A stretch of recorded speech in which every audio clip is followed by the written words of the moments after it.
అయోధ్య రామాలయం ప్రారంభోత్సవం రోజు జనవరి 22న దేశ ప్రజలందరూ ఏం చెయ్యాలని ప్రధాని మోదీ గారు చెప్పారు. చాలా ఇంపార్టెంట్ అప్డేట్ అండి.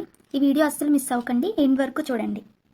ప్రధాని మోదీ గారు ఏం చెప్పారంటే జనవరి 22న దేశం ప్రజలందరూ దీపావళి జరుపుకోవాలని చెప్పారు. ఆ రోజున సాయంత్రం ప్రతి ఇంట్లో దీపం వెలగాలన్నారు. అందుకే జనవరి 22న తేదీన అయోధ్యలో ఉండే రద్దీ కారణంగా భక్తులు ఎవరూ అయోధ్యకు రావద్దని ప్రధాని మోడీ గారు పిలుపునిచ్చారు. ఆ తర్వాతి రోజు అంటే జనవరి 20 తేదీ నుంచి జీవితాంతం శ్రీరాముని దర్శించుకోవచ్చని మోదీ సూచించారు. ప్రజలు ఎవరూ అయోధ్యకు వచ్చి ఇబ్బంది పడకూడదని ఈ సూచన చేస్తున్నట్లు తెలిపారు. జనవరి 22న దీపాలు అందరూ కన్ఫర్మ్గా పెట్టాలండి.